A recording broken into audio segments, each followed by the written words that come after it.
Investment किया तो folio number भी आपको रखना जरूरी होता है। तो इतने डॉक्यूमेंट आप रख लिए, अब आपका पैसा बिल्कुल सेफ आप मान सकते हो, कहीं कोई लेके जाने वाला नहीं है।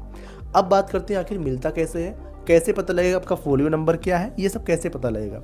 इस वीडियो में दी गई जानकारी केवल शिक्षा और जानकारी के उद्देश्य से है। कोई भी निवेश करने से पहले अपने वित्तीय सलाहकार से सलाह जरूर लें। दोस्तों एक बात बताना, क्या आप सभी को कभी ऐसा लगा कि अगर हम एसआईपी जो कर रहे हैं, अगर एसआईपी करते या फिर करने के दौरान में जो लोग एसआईपी कर रहे हैं अगर उनकी डेथ हो जाती है तो जो उनके पैसे के साथ क्या होगा?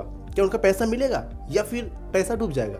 ऐसा सबके मन में सवाल रहता है। इनफैक्ट मैं भी कुछ दिन जब एसआईपी कर रहा था तो मेरे मन में ख्याल आ रहे थे, या फिर हमारे पास जो भी लोग हमारे संपर्क में रहते हैं हमसे अगर पूछते हैं कि हम एसआईपी तो कर रहे हैं, लेकिन एसआईपी करते करते मान लेते हैं अगर उसकी डेथ हो जाती है जो करने वाला है, तो उस एसआईपी का क्या होगा, उस पैसे का क्या होगा जो पैसे जमा कर रहा है। आमतौर पे अगर कोई एलआईसी करवाता है या फिर कोई बीमा करवाता है, कोई एजेंट के थ्रू कोई काम करवाता है या फिर बैंक में पैसे जमा करवाता है, तो कहीं ना कहीं एक प्रूफ होता है कि भाई हमारे पैसे बैंक में जमा है या फिर एलआईसी हमारे पैसे जमा है, कोई एजेंट है बीच में जो हमारा करवा रहा है, हमारे फैमिली वाले जान रहे हैं, तो उनका पैसा मिल जाता है। लेकिन एसआईपी में कौन सा कैसे मिलेगा? यहाँ बीच में कोई तो है ही नहीं, हमारा पैसा डायरेक्ट बैंक से कट रहा है, एप्लीकेशन से कट रहा है और पैसा हमारा जमा हो रहा है, तो पैसा मिलेगा या फिर नहीं मिलेगा?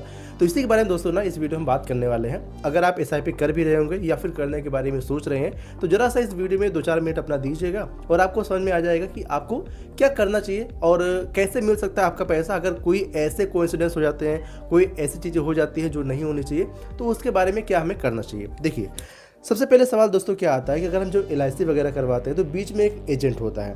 अगर अपने पैसों को एफडी करवाते हैं तो बैंक में हमें एक एफडी एडवाइस मिल जाती है या फिर एफडी का एक सर्टिफिकेट मिल जाता है, इंटरेस्ट सर्टिफिकेट, जिससे हमारा ये क्लियर होता है कि हमारे पैसे यहाँ पे जमा हो रहे हैं। लेकिन एसआईपी अगर हम कर रहे हैं तो एसआईपी में ऐसा कुछ तो मिलता नहीं हमें जिससे हमारा ये क्लियर हो पाए कि भाई हमने अपनी एसआईपी की है या फिर हमारा एसआईपी कर रही है या फिर हमने लमसम जमा किया था। तो ऐसे हमें क्या करना चाहिए, मैं आपको एक चीज़ बताता हूँ, आप ध्यान दीजिएगा, ठीक है। मैं आपको एक चीज़ सबसे पहले कहना चाहूँगा, जो भी आप पैसे जमा कर रहे हैं या फिर कोई भी आपके फैमिली में या फिर आपके रिलेशन में कोई भी पैसे जमा कर रहा है, सबसे पहले आप ये जान लो कि एसआईपी में जमा पैसा आपका कहीं जाने वाला नहीं है। मतलब जो पैसा आप जमा कर रहे हो इसके ऊपर दोस्तों होता है सेबी, ठीक है, security exchange board of India. ये सेबी इसको रेगुलेट करती है कि आपका पैसा जिस म्यूचुअल फंड में इन्वेस्ट हो रहा है प्रॉपर उसका आपके पास स्टेटमेंट आता रहता है, प्रॉपर आपका डिटेलिंग आपके पैन कार्ड के थ्रू होती रहती है। आपको नहीं पता होगा कैसे पता करना है, अभी मैं आपको बता देता हूँ। सबसे पहले आप ये जानिए कि अगर आप एलआईसी करवाते हो या फिर एफडी करवाते हो या फिर आपके बैंक अकाउंट में सेविंग अकाउंट में पैसा आपका है, तो आप उसको निकालने के लिए क्या करते हो? अगर किसी व्यक्ति की डेथ हो जाती है तो आप बनवाते हो मृत्यु प्रमाण पत्र, ठीक है, या फिर डेथ सर्टिफिकेट, ठीक है, डेथ सर्टिफिकेट आप बनवा लेते हो। ये तो आपको बनवाना ही पड़ेगा, कंपलसरी हो गया आजकल सभी बनवा लेते हैं, ये तो आपका बना ही बना होगा। दूसरी चीज़ दोस्तों, जिस भी मोबाइल नंबर से, जिस भी ईमेल आईडी से आपका इन्वेस्टमेंट हो रहा है उसको आपको सेफ रखना है। उससे पहले आपको एक चीज़ करनी है, आपके अपने फैमिली में आपके फैमिली मेम्बर को पता होना चाहिए कि आप एसआईपी कर रहे हैं या फिर आप अपना इन्वेस्टमेंट कर रहे हैं। नहीं ज़्यादा जिसको आप नॉमिनी बनाए हैं उसको ये चीज़ें पता होनी चाहिए, ठीक है। बिना नॉमिनी तो आप इन्वेस्टमेंट करोगे नहीं, तो नॉमिनी बनाना जरूरी होता है। पहला हो गया कि आपका ये प्रमाण पत्र बना होना चाहिए। दूसरी चीज़ कि आपके नॉमिनी को पता होनी चाहिए कि भाई आपने एसआईपी किया, आपने इन्वेस्टमेंट किया। अब बात करते हैं मेन मुद्दे पे। पहला क्या, आपका मोबाइल नंबर, ठीक है, मोबाइल नंबर, जिस मोबाइल नंबर से आप अपना इन्वेस्टमेंट करें, जिससे अपना अकाउंट बनवाए हैं, चाहे ग्रो एप्लीकेशन बनवाए, चाहे एंजल वन बनवाए हैं, चाहे किसी भी अपना अकाउंट बना के आप अपना इन्वेस्टमेंट कर रहे हैं, तो आपको ये डिटेल पता होनी चाहिए। अच्छा, अब बहुत सारे लोग ये कहेंगे एक काम करते हैं, अगर हम बैंक से करवा लेते हैं या फिर किसी एएमसी के थ्रू जाकर किसी एजेंट से करवा लेते हैं तो क्या ऐसा रहेगा? देखिए, करवाने में कोई बुराई नहीं है, लेकिन आप अगर किसी बैंक के थ्रू अपना इन्वेस्टमेंट करने जाते हैं, जैसे मान लेते हैं सपोज अगर आप एसबीआई से जाते हैं अपना म्यूचुअल फंड में इन्वेस्टमेंट करने के लिए, एसआईपी करने के लिए, तो जो एसबीआई वाला है ना, ये आपको अपना म्यूचुअल फंड बेचेगा। मतलब एसबीआई का magnum mid cap fund, SBI का स्मॉल कैप फंड, एसबीआई का ही सारा फंड आपको बेचेगा, ये एचडीएफसी वाला नहीं बेचेगा, ठीक है। लेकिन अगर आप किसी एप्लीकेशन के थ्रू इन्वेस्ट करते हैं तो वहाँ पर बहुत सारे ऑप्शन आपको दिख जाते हैं जिसके थ्रू आप अपना इन्वेस्टमेंट कर सकते हैं, मल्टीपल फंड में अपना इन्वेस्टमेंट आप कर सकते हैं। दूसरी चीज़, अगर आप बैंक के थ्रू इन्वेस्टमेंट करते हो या फिर किसी एएमसी के थ्रू इन्वेस्टमेंट करने जाते हो तो आपको वो रेगुलर फंड देते हैं, ठीक है। एक होता है रेगुलर फंड, एक होता है डायरेक्ट फंड। रेगुलर फंड में थोड़ा सा क्या होता है कि आपको यहाँ पे एक्सपेंस रेशियो, ठीक है, इसके जो खर्चे होते हैं थोड़ा ज़्यादा लगते हैं। जैसे 1% अगर यहाँ पे लग रहे हैं तो जो डायरेक्ट फंड होता है यहाँ पर आपको एक्सपेंस रेशियो जो है ये लगभग 0.5% या फिर उससे कम भी देखने को मिल जाते हैं। तो बेहतर लोग बचाने के लिए डायरेक्ट फंड चुनते हैं, जो कि मेरे हिसाब से ठीक भी होता है, उनके लॉन्ग टर्म में रिटर्न के हिसाब से थोड़ा ज़्यादा यहाँ पे परफॉर्मेंस दिख जाती है। तो आप अपना मोबाइल नंबर यहाँ पे रख लिए। दूसरी चीज़ दोस्तों, आपकी ईमेल आईडी, ठीक है, आपकी ईमेल आईडी ये होनी चाहिए जिससे आपने अपना अकाउंट सेटअप किया है। 2 चीज़ें हो गई। तीसरी चीज़ आपके पैन कार्ड की बात आती है, तो पैन कार्ड आपके पास होगा ही, तो पैन की डिटेल आपको रखनी है। आपने ये 3 चीज़ रख लिया और आपकी डेट ऑफ बर्थ, ठीक है, मान लीजिए आपने डेट ऑफ बर्थ या डेट ऑफ बर्थ DOB, आपका डेट ऑफ बर्थ आपको पता होना चाहिए, ये तो पता ही होगा। तो इतना डॉक्यूमेंट अगर आप रखे हैं तो आपके पैसे मिलने में कोई दिक्कत नहीं है। एक और चीज़ होता है दोस्तों, फोलियो नंबर, ठीक है, फोलियो नंबर, ठीक है, फोलियो नंबर। अगर आप लमसम इन्वेस्टमेंट किए तो फोलियो नंबर भी आपको रखना जरूरी होता है। तो इतने डॉक्यूमेंट आप रख लिए, अब आपका पैसा बिल्कुल सेफ आप मान सकते हो, कहीं कोई लेके जाने वाला नहीं है। अब बात करते हैं आखिर मिलता कैसे है, कैसे पता लगेगा आपका फोलियो नंबर क्या है, ये सब कैसे पता लगेगा। दोस्तों कैम्प्स के थ्रू आपको कॉन्सोलिडेटेड मेल आता रहता है हर महीने।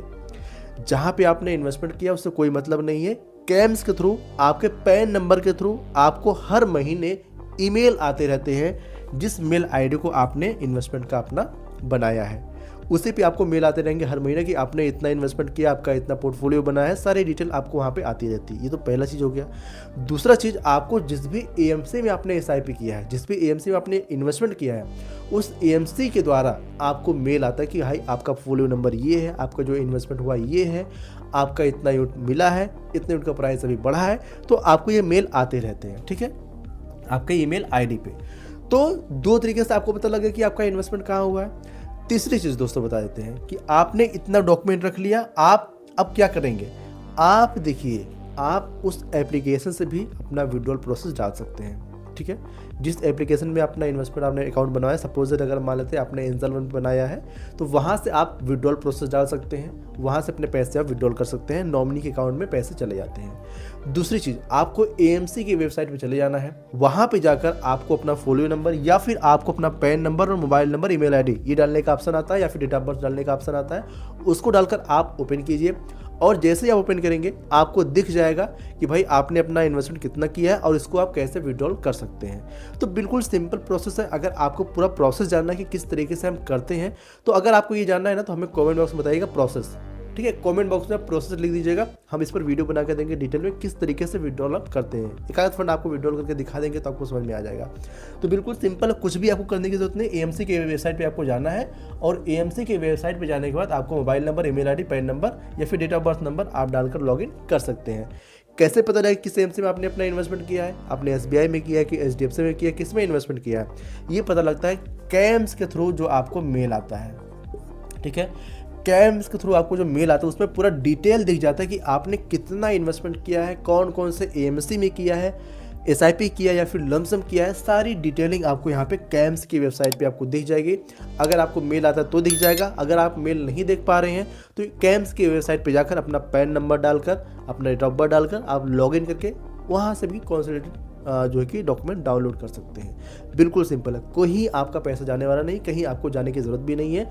या फिर आप AMC की वेबसाइट पे जाकर भी पता कर सकते हैं, या फिर AMC के ऑफिस में जाकर आप पता कर सकते हैं। उससे अच्छा है कि आप ऑनलाइन घर बैठे ही सारी चीज़ें आप कैम्स के थ्रू देख सकते हैं। क्लियर हुआ? आपको कोई दिक्कत नहीं कि आपका पैसा कहाँ पे इन्वेस्ट हो रहा है, बस आपको ये पता होना चाहिए आपकी फैमिली में कि आपका SIP चल रहा है। भाई अगर पता ही नहीं हो कि आपने अपना इन्वेस्टमेंट कहीं पे कर रखा है तो कैसे कोई जान पाएगा, ठीक है। हालांकि मेल और चेक करने, पैसे के मामले में आजकल सब बहुत चालाक हो चुके हैं, सारी चीज़ें पता लग जाती हैं, लेकिन जानकारी देना, जानकारी रहना बहुत अच्छी बात है, ताकि उनको भटकना ना पड़े। जो भी आप अपना इन्वेस्टमेंट कर रहे हैं बिल्कुल सेफ रहे, वैसे सेफ है ही, उनको आराम से मिल जाए, ठीक है। सो आई होप आज की वीडियो से आपको समझ में आया होगा कि आपके पैसे के साथ कुछ भी नहीं हो सकता, मतलब कोई आपका पैसा चुरा नहीं सकता जो भी अपना इन्वेस्टमेंट किया, क्योंकि रेगुलेट करता है SEBI, security exchange board of India. लेकिन अगर आपको पूरा प्रोसेस जानना है तो कमेंट में प्रोसेस लिखना मत भूलिएगा। वीडियो अगर पसंद आई हो तो वीडियो को लाइक करना तो बिल्कुल मत भूलिएगा, और चैनल को सब्सक्राइब भी जरूर कर दीजिएगा। चलिए मिलते हैं अगली वीडियो में, तब तक के लिए जय हिंद, जय भारत। इस वीडियो में दी गई जानकारी केवल शिक्षा और जानकारी के उद्देश्य से है। कोई भी निवेश करने से पहले अपने वित्तीय सलाहकार से सलाह जरूर लें।